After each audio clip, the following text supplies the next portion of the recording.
संस्कृति और शिक्षा संबंधी अधिकार के अंतर्गत अनुच्छेद 29 में अल्पसंख्यकों के हितों का संरक्षण की बात कही गई है। अनुच्छेद 29 में दो तरह की बातें हमें देखने को मिलती है और सबसे पहले हम यह देखते हैं कि यह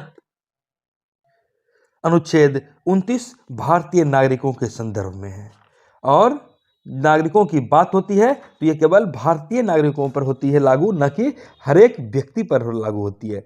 भारतीय नागरिकों को अपनी संस्कृति, अपनी भाषा, अपनी लिपि को बचाए रखने का अधिकार है, उसको बनाए रखने का अधिकार है, उनको सुरक्षित रखने का अधिकार है। अपनी बोली, अपनी भाषा, अपनी लिपि, अपनी संस्कृति को सुरक्षित रखने का अधिकार इसके अंतर्गत भारतीय नागरिकों को मिलता है।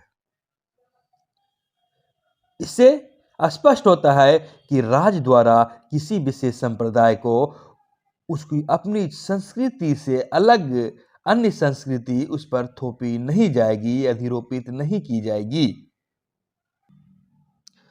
और जब भाषा की बात होती है, लिपि की बात होती है, संस्कृति की बात होती है, तो यह व्यक्तिगत नहीं होकर कहीं न कहीं सामूहिक हो जाता है और यह एक तरह से हम देखें तो समूह के अधिकारों की रक्षा की बात होती है।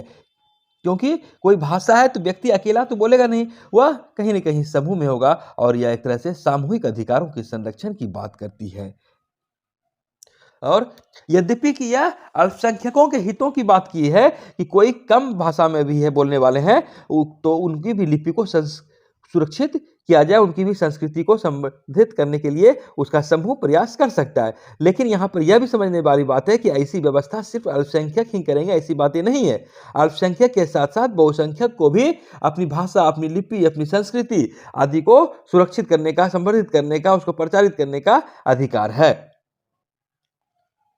यह अलग बात है कि धार्मिक रूप से जो अल्पसंख्यक है अथवा भाषाई रूप से जो अल्पसंख्यक है, उनको लगता है कि उनको यह अधिकार है, लेकिन यह अधिकार बहुसंख्यक लोगों को भी है, यह सामूहिक रूप से देश में रहने वाले सभी लोगों को है।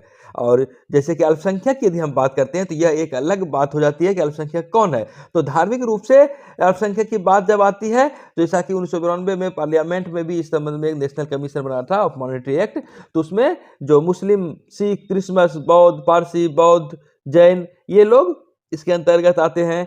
वहीं बाद में 2007 के एक केस में हम ये भी देखते हैं कि वहाँ पर स्टेट वाइज अल्पसंख्यक की बात आती है, जैसे कि नागालैंड में हिंदू अल्पसंख्यक हो जाते हैं। खैर वो एक अलग बात है। यहाँ पर अल्पसंख्यक हो या बहुसंख्यक, सबों को अपनी संस्कृति को सुरक्षित रखने का अधिकार है।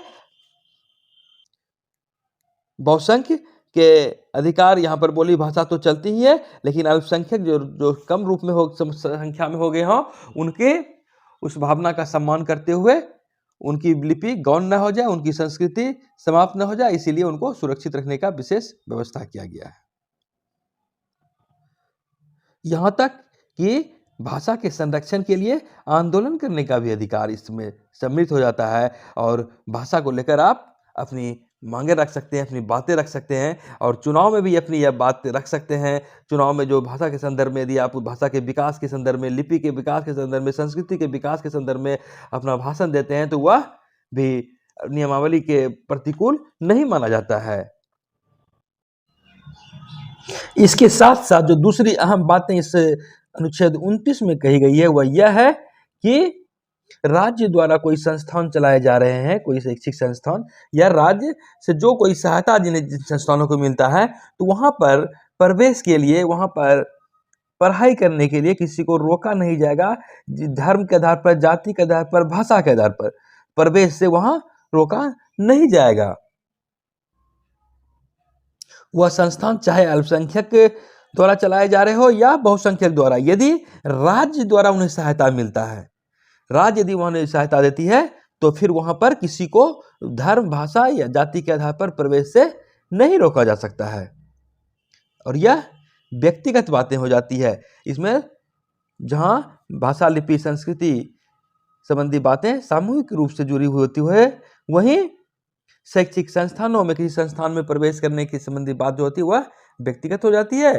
और मूल बात यही है कि जिन्हें राज्य द्वारा सहायता मिलती है या जो राज्य द्वारा संपोषित होता है, वहां प्रवेश से किसी को जाति, धर्म, भाषा या क्षेत्र के आधार पर प्रवेश करने से वंचित नहीं किया जाएगा।